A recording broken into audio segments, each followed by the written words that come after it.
Bada bing.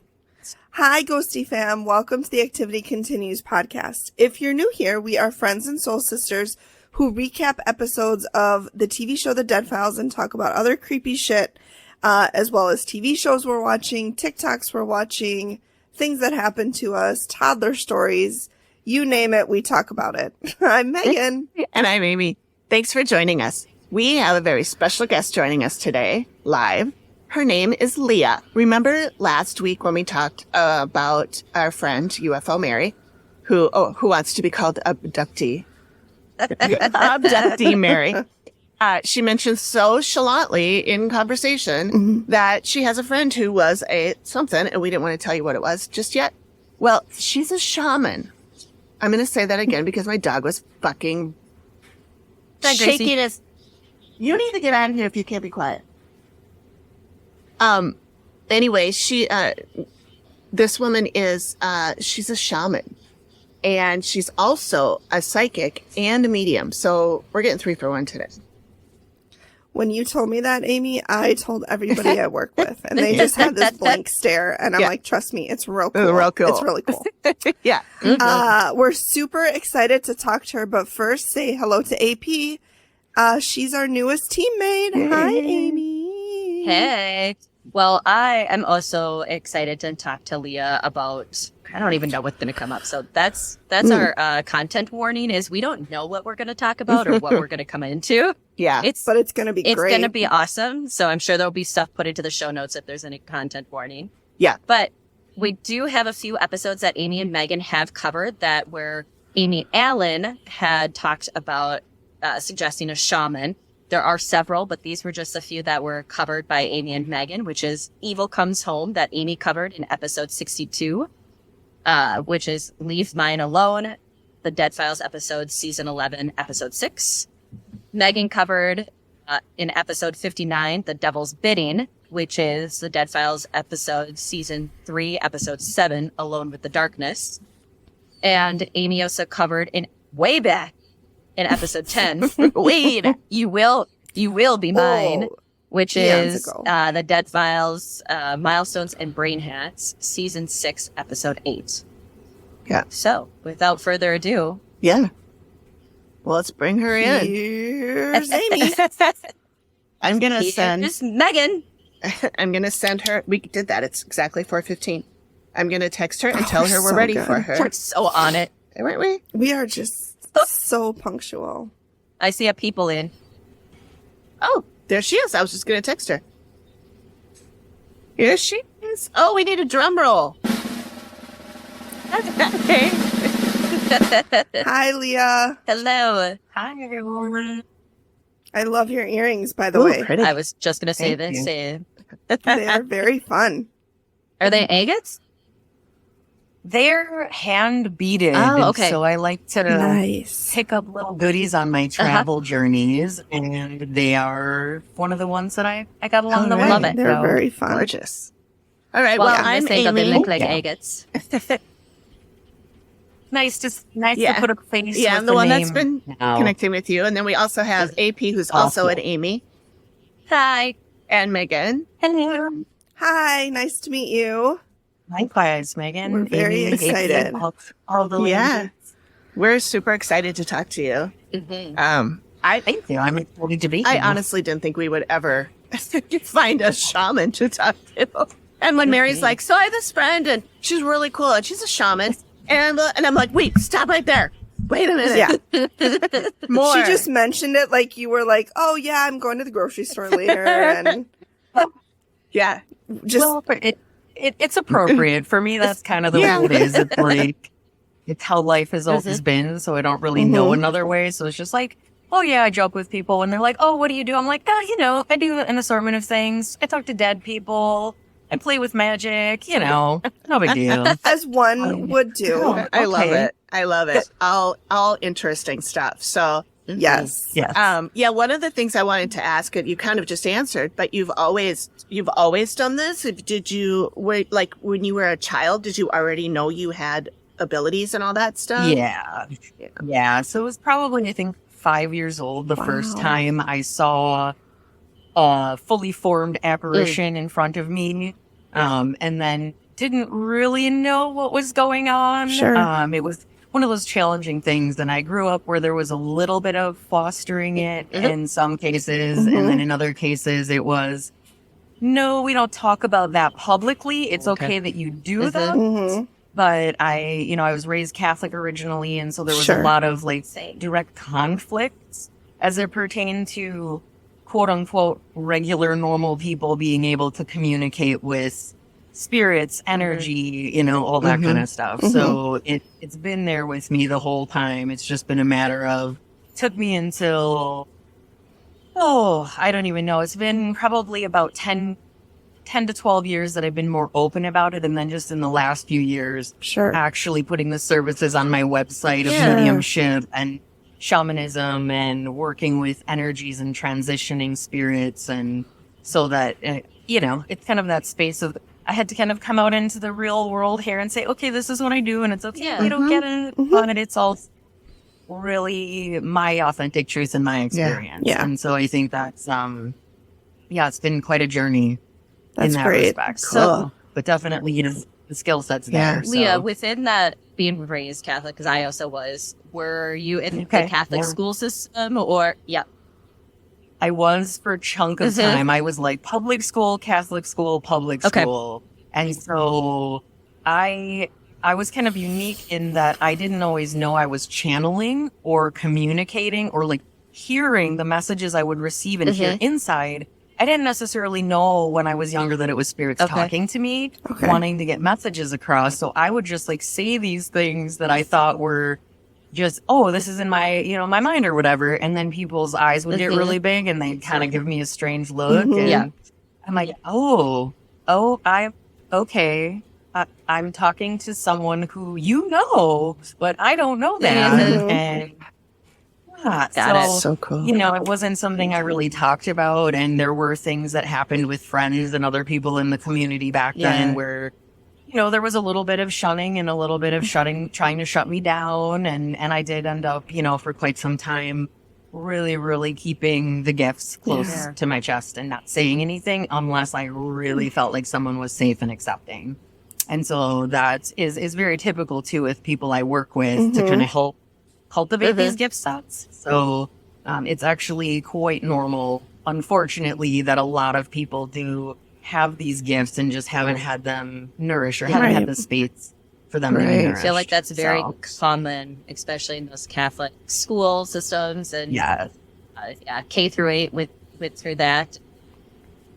Can't say that I have gifts like that, but I definitely have had why are you saying that? You shouldn't know, you shouldn't be talking about stuff like that. That's over your head. You don't know that. Yeah, a lot of dismissing when we do, like, I really feel like all of us do have a gift set that we're born with. And if we're given that space, we can naturally foster it and make it, so much stronger and really tap into it. So it's just working on changing the dynamic of how we toward our children is part of my mission here, among other things. That's awesome. For sure. And that's kind of what we want to do too, is just like let people hope to, I don't want to say educate people because I don't know that much, but to bring people on like you who can explain things in a way that people can understand and maybe they won't think it's so weird or whatever, and just make it be more like normal stuff that we talk about and that we can have access to and go see people like you and find out who our animal totems are and all of that, which I am fascinated with. We're all animal people here, so much self-discovery to be had in that realm. Yeah. I don't know. You froze. My screen just went dark. I'm like, what's happening? Okay. So anyway, we're all animal people here. We all love cats and dogs and all sorts of animals. So that's all something really interesting. Yeah. Well, something I saw that was really interesting, Leah, just kind of going through your website, obviously not knowing you at all, is it earth medicine healing and that sort of stuff, which is really interesting to me because I've never heard that before, that term, but I connected to, like, I have found I reset completely when I go out take a hike, go by myself. I actually have my take a hike shirt on because that's where I was this weekend, was doing some of that in northern Wisconsin. But just curious a little bit about what that means to the lay people like us. Mm-hmm. Yeah. So I use the term earth medicine, which is very akin to shamanism itself. Okay. So because I had the skill set and I grew up in a household where we were outside all the time. We camped, we were in nature.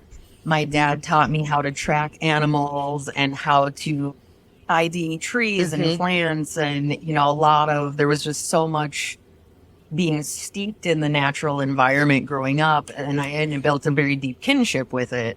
So one of the ways I like to work with it is I like to help open people's eyes to exactly what you're saying, how just going out and taking a walk or going to the park or just taking 5 minutes to breathe outside and connect with the earth, that really, it's the earth sustains us, right? It's like all of our food comes from here.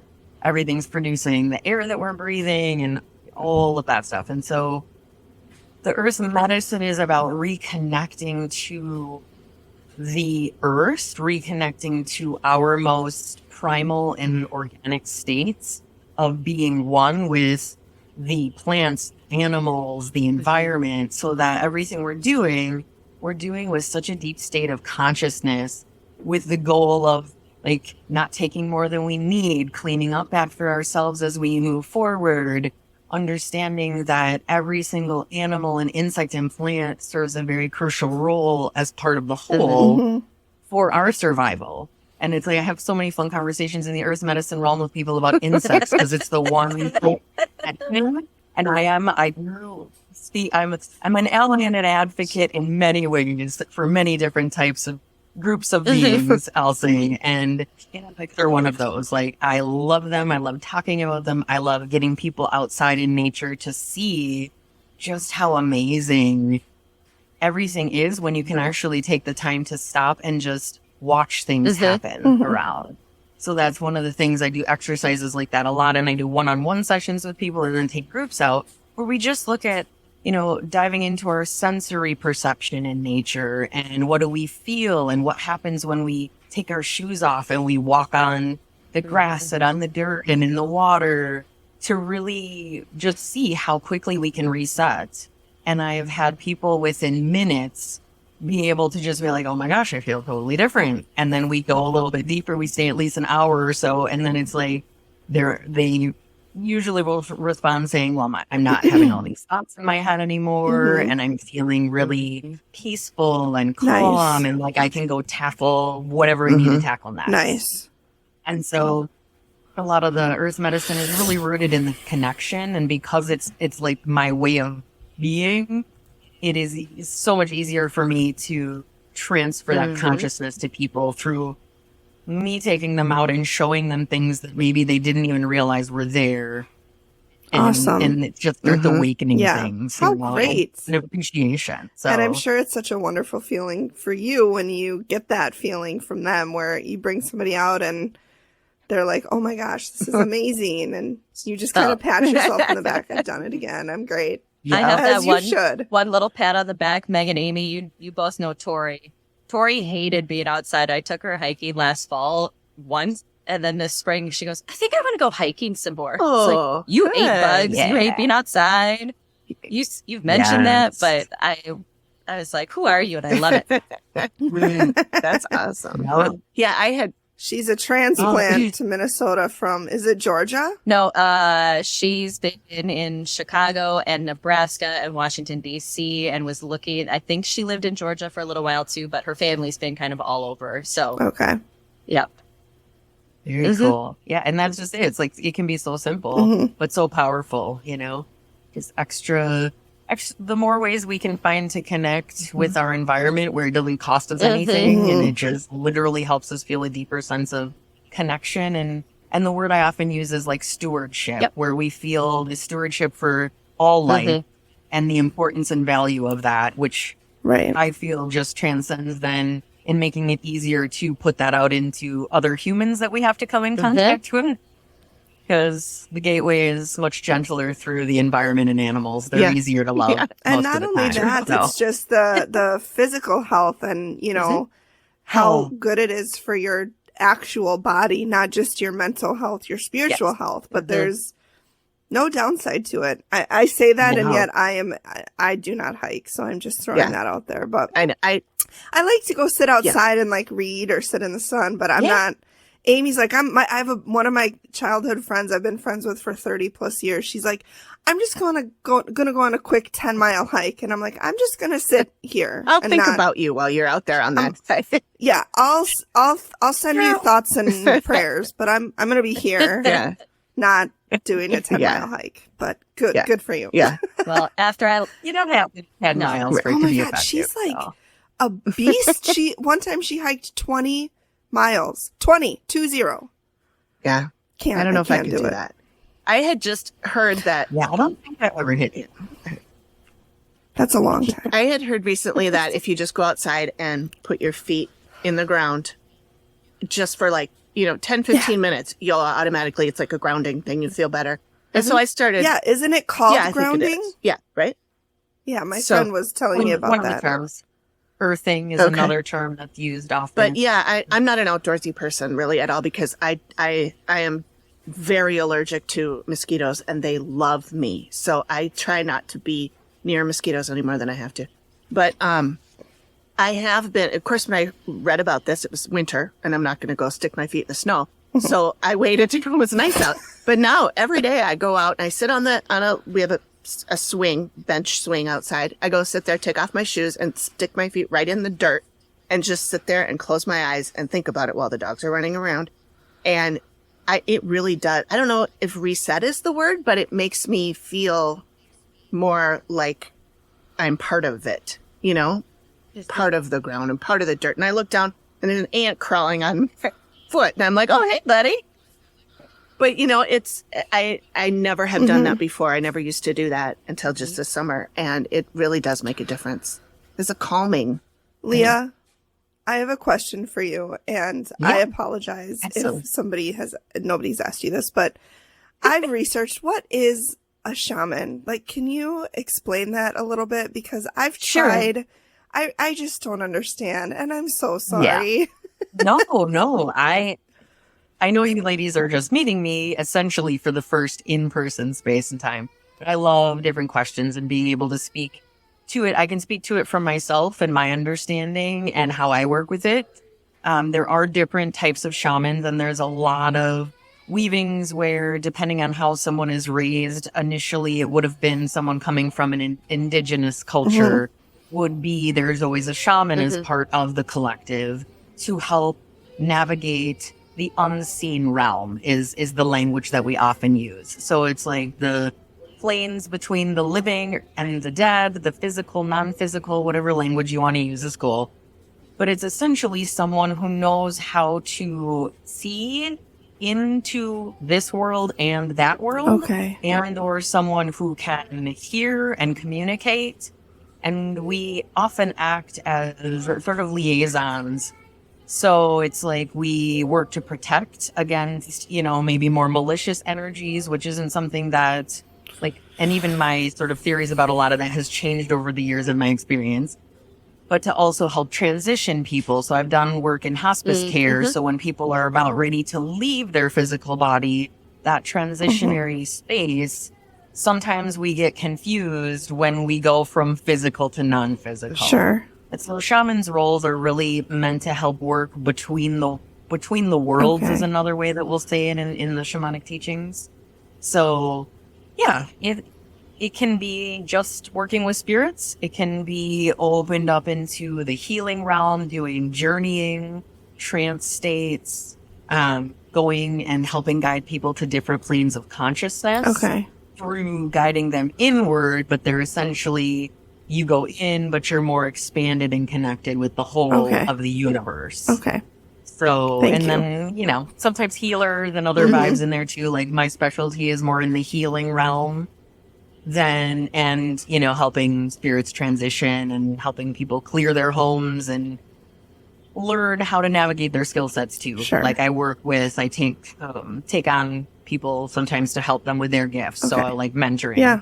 other intuitives and things like that. Okay. So, and that's often the role of a shaman, is to help teach the next generation of them as well.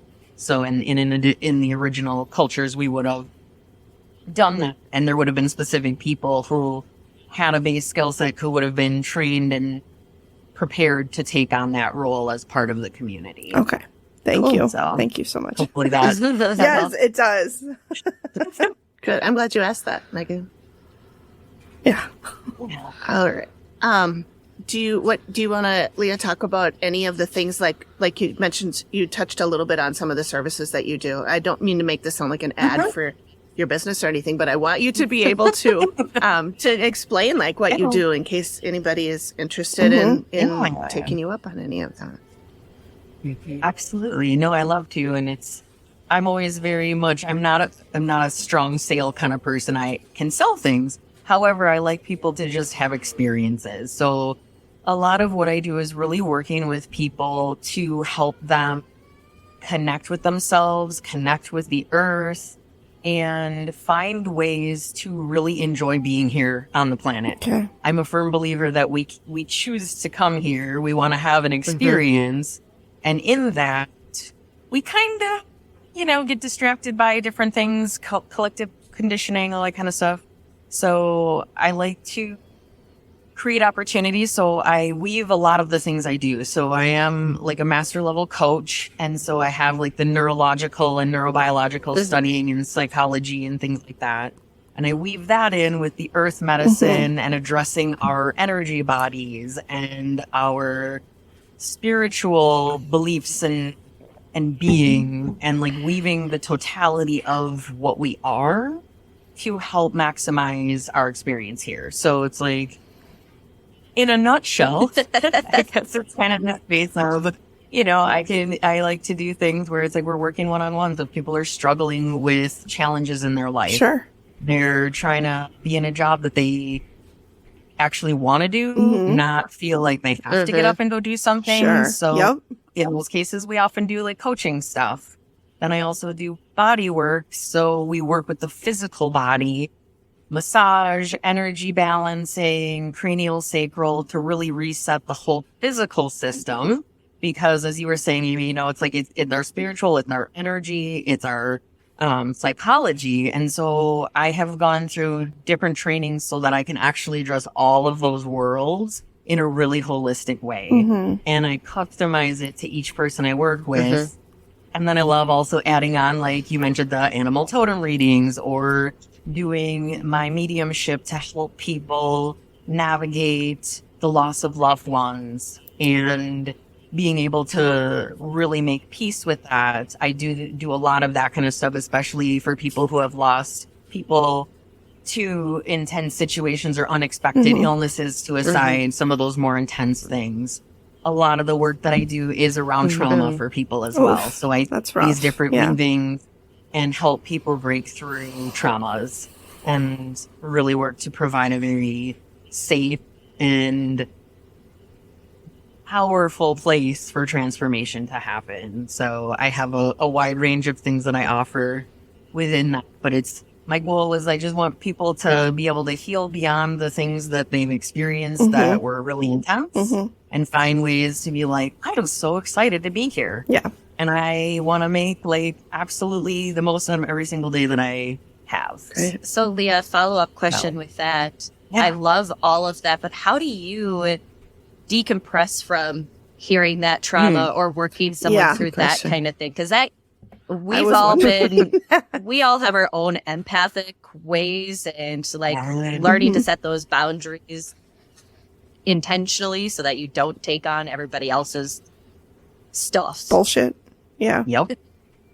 Yeah. Well, you hit the first point on taking care of ourselves. So there's a super basic technique that I use with myself and all of my clients that I'm working with, especially because I do attract a lot of empaths and I help teach empaths how to be empaths in a way where they're not taking on a ton of things that are going to weigh them down, make them sick, all that kind of stuff.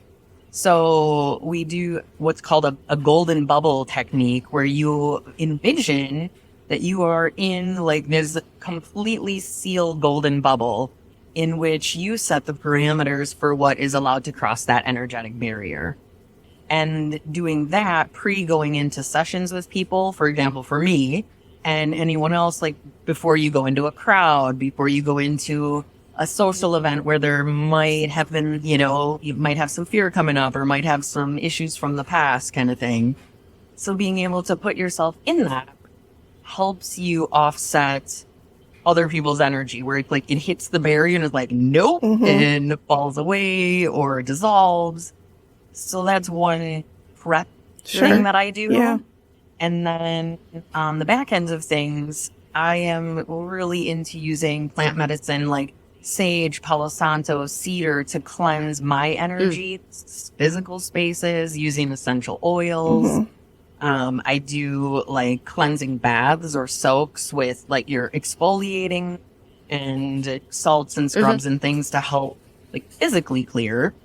But nature is probably my biggest thing where I work with people and it's like super intense and I hold it all in this beautiful, loving bubble and then offer what isn't mine to the universe to take care of. And then go out and ground and center myself and connect with the earth again, saying like, I'm so grateful I can hold this space for others, but it's not my trauma to carry. So, and I will say it took me a while to get there. Like there was a while where it was pretty intense. And so it is very much an integral part of the process. Oh, so, I can imagine, that's a tough one. I mean, I was just thinking of this weekend, I blew up over nothing, and I realized that I don't know that was necessarily me. Parts of it probably was, but there was literally no reason for it, but I was around a lot of people and a lot of stuff. Yep, and it's hard sometimes as an empath to know what's yours and what's the others because we're all connected, and at the same time, it can be really challenging to be around that and not be reactionary. And that's some of the other stuff that I help people with is like, how can we shift from reactionary to being conscious responders? I like that. So we know that we're saying and doing things from a place of love and compassion for ourselves and others, which does take a breathe, pause, then respond. Not I want to just guns blazing, which we've all been there. It happens. Yeah, part of good advice part of the for experience. Anybody. Yeah, think before you speak. So many people don't, myself included. Sometimes. Yes. Yeah. It's easy to do sometimes. Yep. So crucial. Do we have is there anything else, Amy or Megan, that you? Where are you located? Right now I'm in the Twin Cities, Minnesota. Same. So I'm Same. Yeah. You guys are all here? Yep. Awesome. Yeah, I believe this is I was here before. I grew up in Wisconsin. Was here for a chunk of years, and then for almost the last 2 years I've been nomadic. So I've been traveling Mexico, Central America, exploring some of the world. Yep. And pretty sure I'm landing here again in Minnesota and gonna work on building a physical space here. No matter how many times you leave, the Midwest just sucks you back in. I was nomadic in my 20s. I moved to California and Tennessee and Florida and then over in the Middle East for a couple of years, and back here I am. Hey, no one has seasons like we do. Yeah. No, well, right it's now so we're true. in the sun. Well, today is season. nice. Yeah, we're It it's is been nice, the devil's front but- porch lately, but Yes. Oh my god. It's minor. It's been awful. I lived for a year in Kansas, and nothing to the people of Kansas, but where I was, it was the same color the 10 months that I was there. And it was just, I'm used to the rich colors of autumn and which is my, getting that crisp, cool air coming in and just that's the best. Going through all of that. And I started to enjoy winter a little bit more by getting outside. But by finding something to do, but there's just nowhere that has the seasons quite as distinct as the Midwest, I feel. Yeah. And it's cool to work with the seasons too. That's actually another really key component to the earth medicine too, is actually how can we harmonize how we live when we live in a place like this where it is still seasonal. And you can really start to see the cycles of birth and death and regeneration. And that's actually a lot of earth medicine technique, is how can you go through your own personal seasons of birth and death and regeneration and move within that. So it's nice. It's especially powerful in a space like here where you get that, because it's like, it's bizarre. I was all in tropical environments over the winter, and it was wildly disorienting after having spent my entire life in the Midwest. And it's so weird. It's like 90 and it's Christmas. Yep. That's how I felt in the Middle East. And I'm like, it's January 5th and I'm sweating. Like, this is, it's just weird. And there wasn't any snow on Christmas. And it's very much, like you said, disorienting and very unique. I bet. So, Leah, too, with I thinking about, like, we've got a new full moon coming up. I think it's the sturgeon, I believe. Yeah, the sturgeon moon. Yep, the sturgeon moon. Yep. And, obviously there's lots throughout 13 throughout the year. But are there any ones that, like, any things that you connect with those, or anything that you share with people about different full moons as it comes in? I'm glad you asked. That's actually, I host a monthly moon ceremony. Right now they're online because I've been traveling and have a lot of people who aren't just here in Minnesota. But I do harmonize with every full moon with the group, because what I've found, and there are some that are more powerful, August is actually, and so August 1st is the sturgeon full moon. And we then have a second one on the 30th of August. So that's a special space. And the second one is considered a blue moon because they only happen in a blue moon. And that's when they occur, two full moons in one calendar month. So there are going to be like more powerful or distinct ones. This, the sturgeon one is actually really cool because it weaves into the most abundant time of year for us here in the Northern Hemisphere. So it's when it's the most rich time for manifesting and for like harvesting, starting to harvest the full crops. And so it works with that really richly abundant energy. And so then especially powerful to have two in the same month, where in my experience it like amplifies the energy. Okay. But it's like working with the moon can be really cool in terms of emotional balancing, because the moons affect the tide, and we are largely made up of water. And some of you may have heard this before, where it's like when the moon is full, it affects our emotional bodies, because water. I'm a former teacher with middle school students. We always, and my mom's a nurse. Like, ER's report, like, and there's hard evidence of the difference between all the other moons and the full. It's like a day before, day of, and day after. That 3-day window is like, it just calls a lot of things out of people. I'm in HR, and anytime stuff aspect comes through.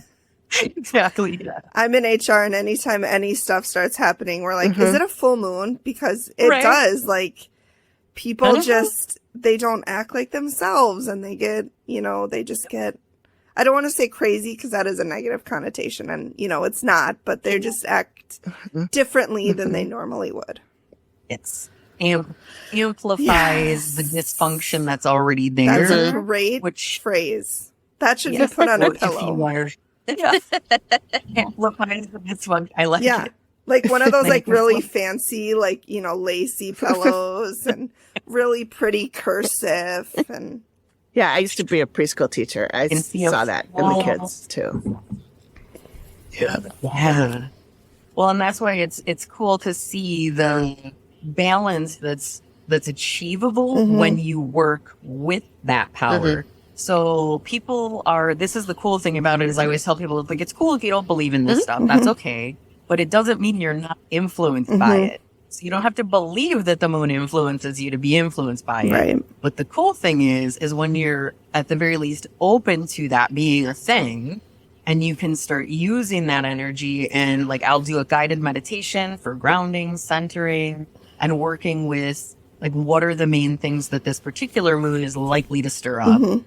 Then you actually harness the energy rather than being essentially unconsciously influenced by it. So it's a way that we can sort of take a little more ownership over the experience, I guess.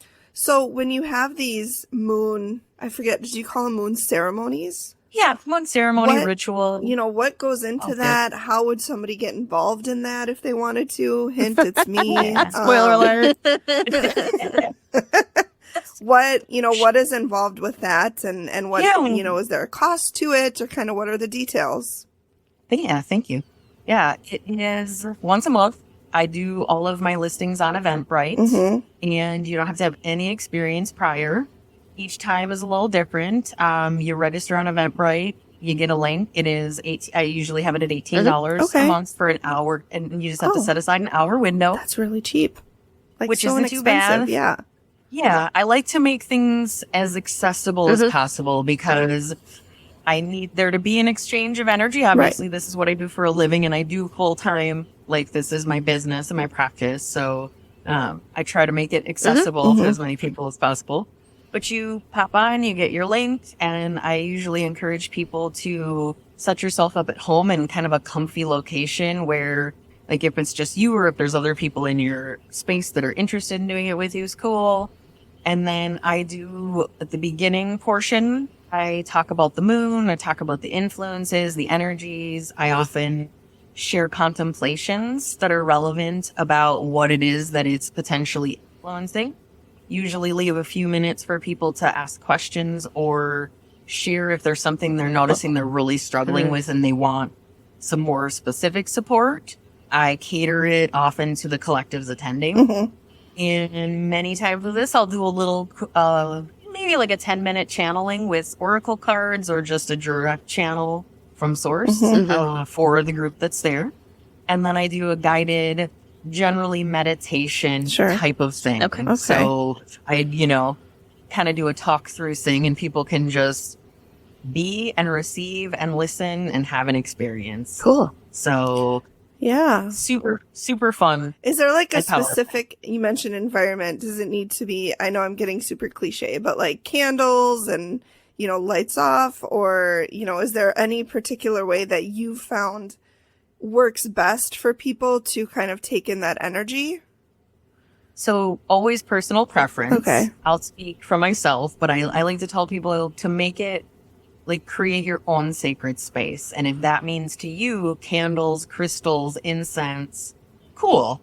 And if that means something different, like I have people that attend and they sit out in their backyard because they can get Wi-Fi out there, and they'll sit outside and listen, and then I have other people that have their whole setup with their candles. I have had people attend where they had their camera off and they would lay in their bathtub with crystals and things in the tub. Oh my God, that sounds amazing. So I just encourage people to find whatever is going to help you feel connected and is your way of setting aside that time as a gift to yourself.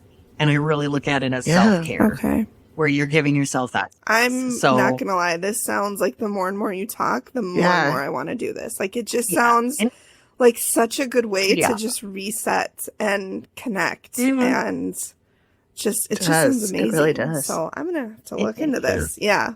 Well, and I like to set up. I don't do it 100% of the months, but most of the month I actually set up a really cool visual with candles and some of my crystals or little animals or other things too. So I kind of create a sacred space to wherever I am leading it from, and then connect the energy.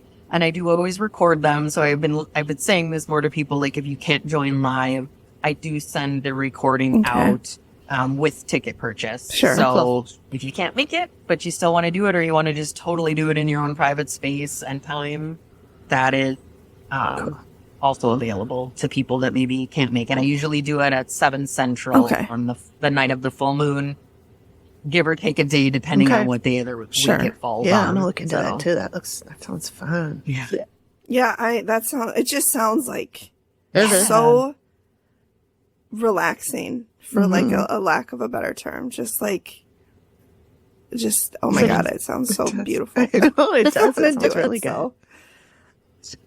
Well, I would love to have, I love new people coming in, joining in, and seeing the power that is possible for you, because it's so nice to be able to connect in that way and just feel more grounded and centered in yourself, but then to also not necessarily be less than positively influenced by the energy of the moon, because you're like being super conscious about it. And so many people have, come back and reported later, like, oh my gosh, I noticed this and this and this month after doing that. And so more people report seeing changes in other areas of their life, because a lot of times the guided processes I do are also designed to help you like release old thought patterns or programs or traumas or things that you've been carrying but are actually ready to shoot that right out. Like, don't need that anymore. Yeah. So there's so many different things I do weave into it to help facilitate more than just a relaxing time in the moment, but it's also it moves on. One of those that carries it through. It sounds like people grasp onto different parts that help them kind of reset things, like change a mindset, but you have to be intentional about those things. A lot of people, and we all know somebody or several people that just, I want it to change and I want it to change now, but you're not willing to do any of the work to get to that. Those people drive me nuts. Well, and I do feel like there have been a few people who are just like, well, I went and saw Jenny and Jenny told me to do this. And like, and Jenny's a psychic that we've gone to, psychic medium that we've gone to. Okay. Yeah. And she tells you right off the bat, like, it's all free will and you still have paths to choose from. And people are like, well, why can't it just be the path where it gives me exactly what I want? It's because you have to work for it. You have to put that life effort isn't in. a movie or a book or a story or a fairy I tale. wish it was sometimes, because I would write a story sometimes. I would write my romantic lead to be John Stamos. Of course you would. Of course I would. John Stamos? Yeah. Okay. He's perfect. He's like, oh my God, I just love him so much. Well, and as someone who helps people write their own stories, I would say go for it. Just don't be attached to it like being John Stamos, but it doesn't mean it couldn't be a really solid one. There you go. That's like true. solid enough where you're like, well, it's like that. Universe. This or something better. Do. Maybe you get a John Stamos plus. Yeah. Like a John Stamos with something a little extra added there. Yeah.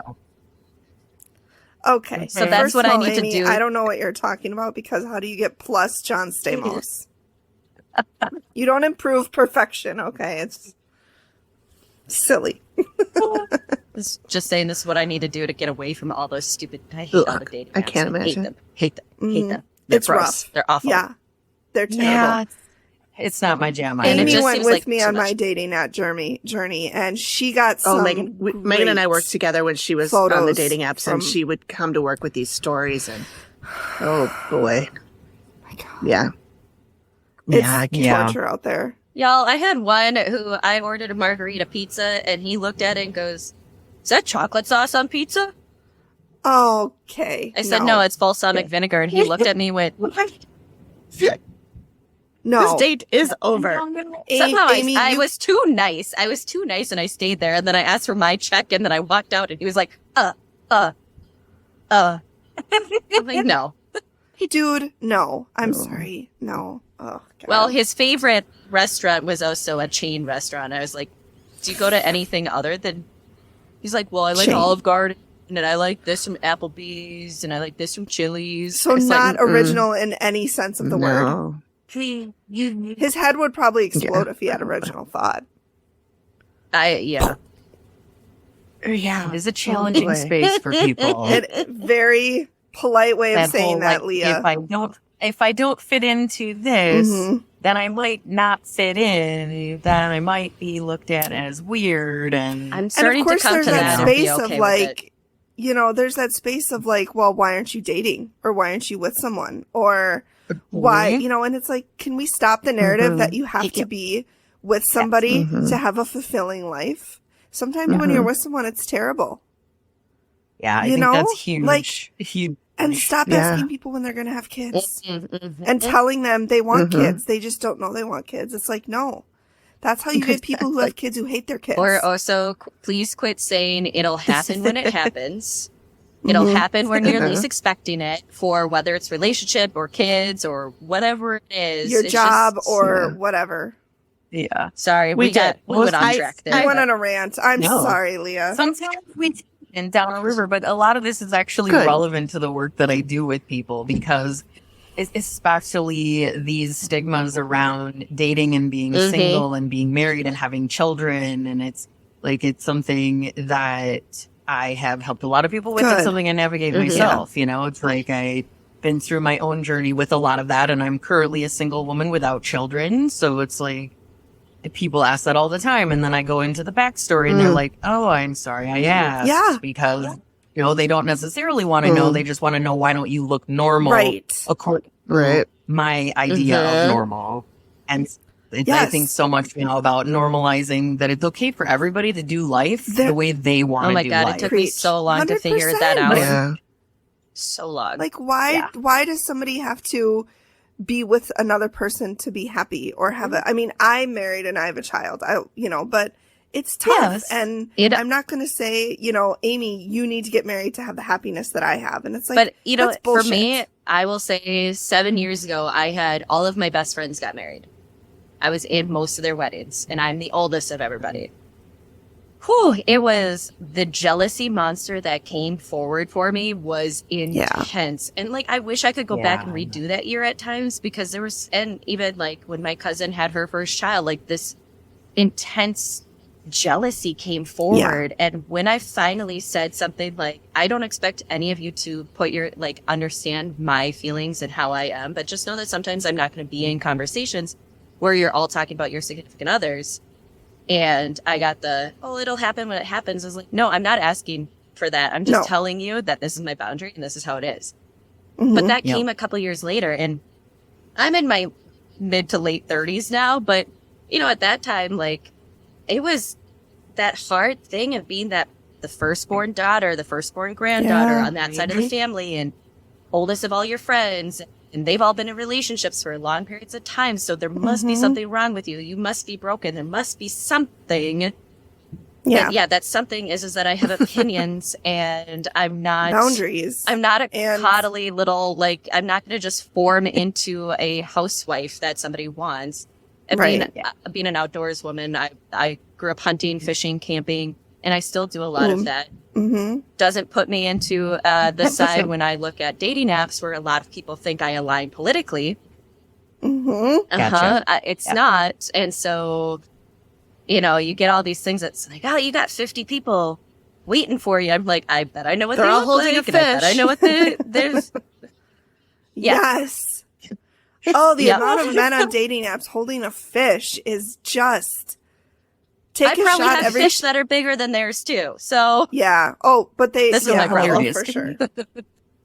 but yeah, nonetheless, it's that whole No. jealousy aspect and having to really, I don't know exactly when those moments hit of like, I need to change this, but it was like, I don't like who I'm becoming and I need to do something different about it.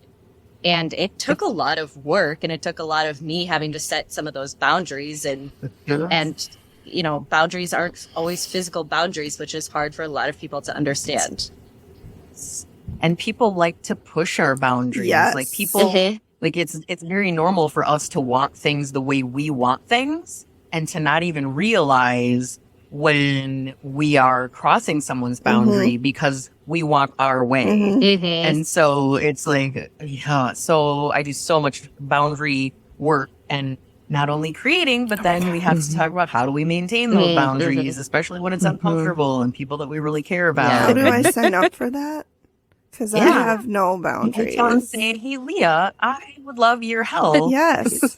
Let me schedule a session Perfect. for you to help me learn how to boundaries. I'm going to do it because I have no Whatever boundaries. aspect you want boundaries. Yeah. It's And I teach classes on that too. Like I teach a few monthly classes where the topics rotate.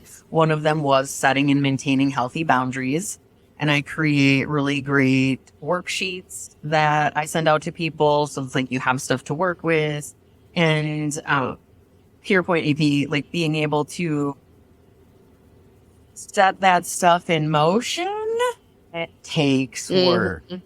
And there's no easy button for life. As much as I would love for there to be one, there are faster ways to achieve this sort of stuff. But it all stems with us being able to come to that space like you did with the jealousy, saying, I don't like this and I don't want this anymore. What am I willing to do? And what am I going to do to show up for myself to do something different? Yeah. It's just about ownership, you know, and it's hard when there's pride and ego and things like that involved for people to admit when we have perhaps not been in our most shiny space. It's like, yeah, I biffed that one. Now it don't work out that way. And then, you know, and to also, I encourage people to do that without self-judgment because we're all where we are right now, you know, and if we want to do better, we just, you know, need to show up differently and do better. Yeah. Cool.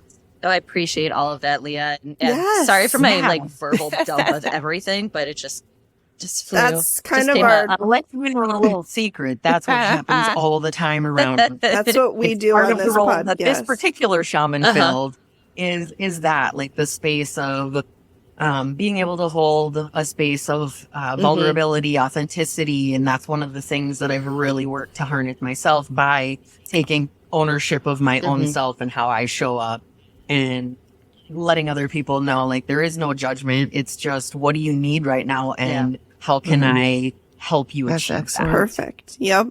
And, I think we were meant to be friends. There's just a lot going on. It's not surprising that we're living in the same state right now. And we're just so you know, we're all living as friends. I hope you know that. Yes. Wanted or unwanted. No, I'm just kidding. Kidding.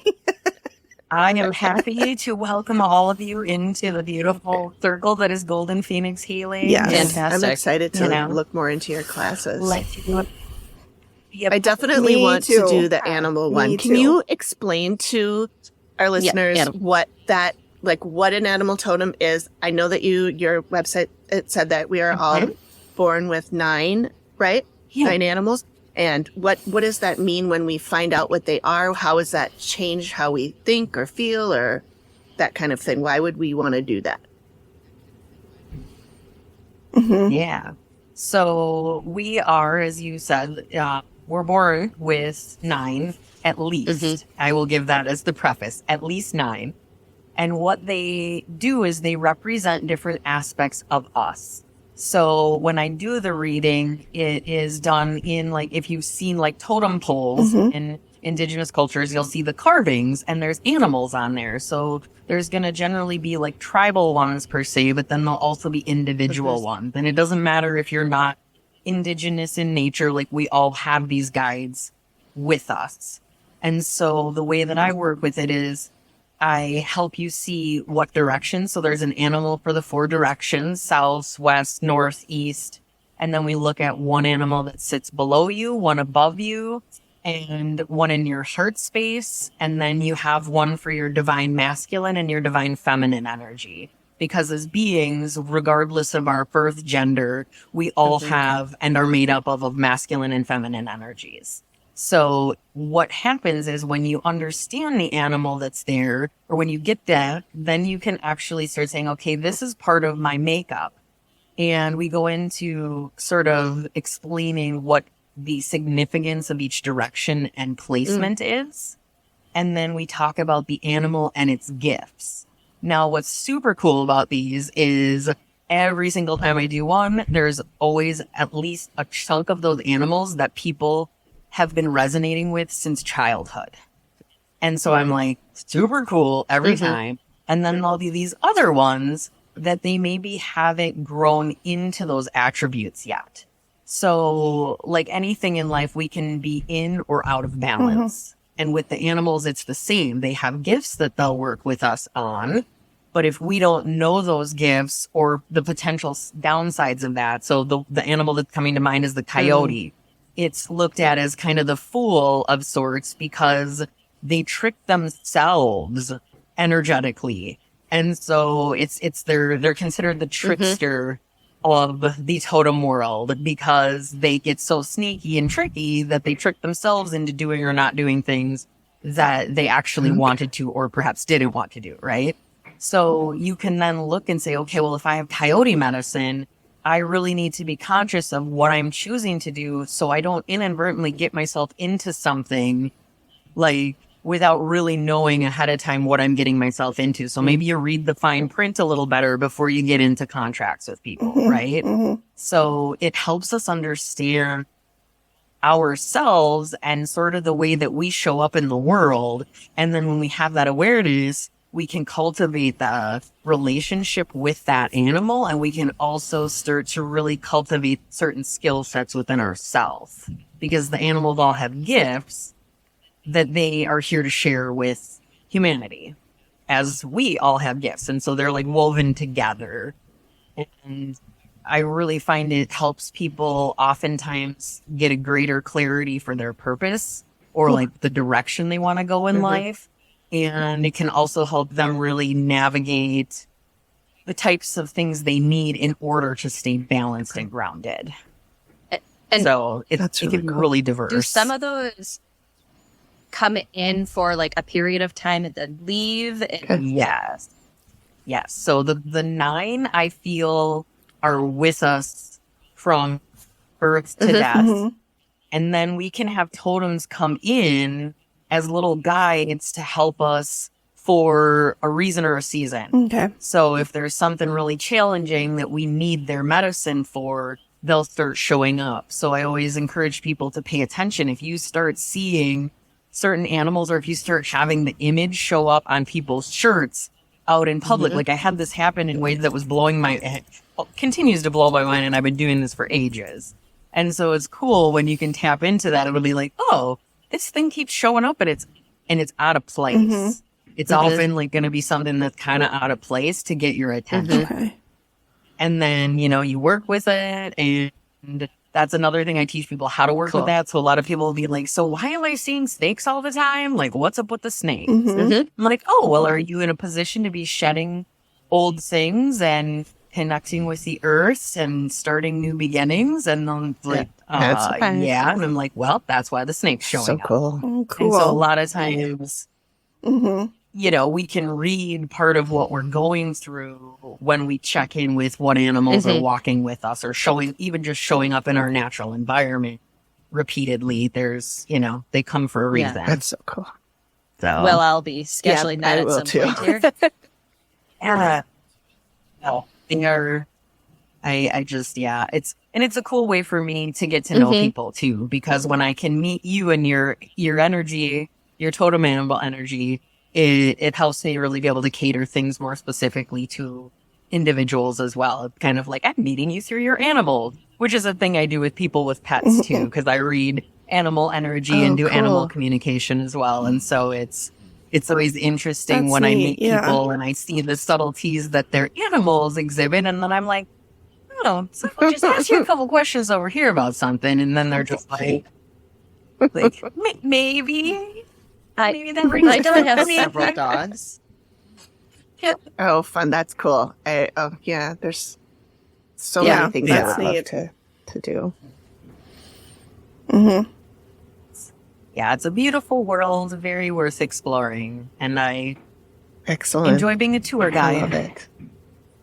All right. Well, we're rounding up on about an hour. So if do you have AP or Megan have anything else you would like to ask Leah before we total off? She's been great. Thank you again so much for your time and taking the time to chat with us. We really appreciate it. Thank you guys for having me and asking such beautiful questions and letting me share some of the things that I'm super passionate about. I love it when I can. So yeah, we really appreciate you, Leah. We'll be in touch again. I have a feeling we're all already thinking about what we want to do. Yeah. Please Mhm. Yes. 100%. I want to do the moon thing, but I'll have to do the recording because with my toddler's bedtime, that's right there. But I want to do the recording for sure because that just sounds amazing. Yeah. You guys have my contacts, so reach out and let me know. And I know you're going to include In the show notes. Yep. stuff in there for those listening and viewing, so they can get in touch with me if there's anything that they're feeling resonates and they want to ask questions or tap in. I'm cool with that too. I like to do exploratory things with people. So if you guys or anyone else that's tapping in is not really sure what they need, can always feel free to reach out and just say, hey, this is what I'm dealing with. Is there anything within your wheelhouse that might help? Because sometimes we don't even really know what we need or even how some of these could help. So it's just taking the action of reaching out is pretty much the most crucial point. It's the hardest step. So Yep, it is. it very much is breaking that seal of like, well, when I do that, then I have to actually take those steps. And acknowledge that I might need it for something. Yeah. So Yes. Great. All right. Well, thank you so much. This has been so excellent. We're so glad you're here. And if you're willing, maybe we'll have you come back again sometime. Okay. Yes, I'd love to. I know we didn't go too much into the spirit realm, but I would have love fun to other talk about things that. I can share in that space. Yes. Or others as well. Well, look at So- that look at teaser. that. It's already built in. I know we don't even need to do much. It's natural. Sold. You know, You say you don't know how to sell. Like, well, I don't hard sell. No. I just I sell by Mhm. saying, you know what, there's all kinds of cool things. There is. Organic If selling. you're into cool things, you can we're check it out. If definitely into not, cool that's things, okay especially spiritual stuff. So, and spirits and ghosts and all that. So, Mhm. yes. Awesome. Such a fun, just dynamic So realm. cool. So- All right. Well, thank you so much. Okay. Awesome. Bye. Thank you. It was Thanks, lovely meeting Leah. you. Lovely to too. meet you. Likewise. Bye. Take care. Well, that was super cool. Oh my god. Yeah. I loved every minute of it. And I know, like she said, there's a lot more to go into, but I like that we went to just explaining what a bunch of the different parts are, so then it can really set up some of those others. But man, I feel like connected to her. Yes, when she was talking about the moon stuff, that was like in my stomach. I felt that. Like that was like a core, like something is telling me you've got to do that. Well, like the earth medicine part, to me, it's like, okay, I do some of that already, so I want to like, what is more that I like could explore with that? Yeah, that's all fascinating. Yeah, that was really fun. Yeah, I wish we had talked about ghost stuff, but we'll do that next time. We'll do that next time. Yeah.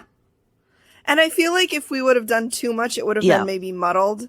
And I liked that we really focused on, you know, the earth and the shamanism part of it. Yeah, I hope because I'm we didn't saying that really, right. we talked more about the shaman aspect than the psychic and medium stuff, which we can do with her another time. So we'll do that next time. And Yep. she is. She's delightful. She is. She's super sweet, smart, all of that. Yes. So I do want to, Charming. this is a good segue. I want to talk about, we have another special guest joining us next week who is a psychic and a medium and a tarot card reader. She calls herself Third Eye Champagne Psychic. Her name is Kirsten Langston. Love it. And I will put her links and stuff in the show notes for you guys to go if you want to like check her out ahead of time and kind of familiarize yourself with her. You don't have to, but if you want to, if anybody else wants to. I've watched a few of her videos. She's really fun. She does a thing called Drunk Tarot. And I feel like I need champagne for when we probably are talking should, but with her get some. then. It's not really champagne, but like we should get some of the Snoop Dogg stuff. Sparkling wine. Yeah. Yeah. She told me in an email that she was doing a drunk tarot and Dolores O'Riordan from the Cranberries showed up and almost set her kitchen on fire.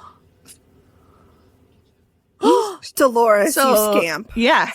Whoops. So she sounds like she's going to be a lot of fun. So that's next week. Good. I can't wait. Well, I definitely would love to have Leah back. So another time. And then also we are still looking for listener stories, ghost stories, paranormal stories, UFO, anything, cryptids, the whole shebang. shebang. So the whole whole thing. kit and caboodle. So if you guys have stories, send them our way. Send them in. We'll read them on the show. Or you can leave your voice message either on the telephone number that's in the show notes or on, just go to our website and there's on the bottom, there's a little icon of a microphone. You click that and then you can talk your message and then we can play it on the show. Talk back. So that's what we got going on. So I know we're so technological, you guys. So yes. So thanks everybody for listening. Thank you. Thanks for being here today.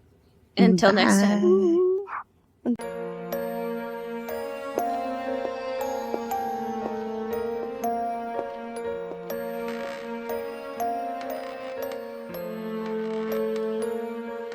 Thank you for listening to the Activity Continues podcast. We really appreciate you giving us your ears for a bit. Please reach out if you have a suggestion for which episode of the Dead Files we should cover next, or if you have a spooky story you'd like us to share on the show.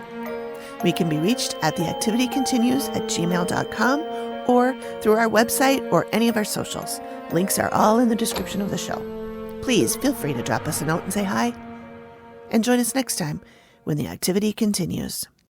The Activity Continues is produced by me, Amy, at Collected Sounds Media and is part of the independent Collected Sounds podcast network. We are also proud members of the Boo Pod network of super cool podcasts. Nailed it.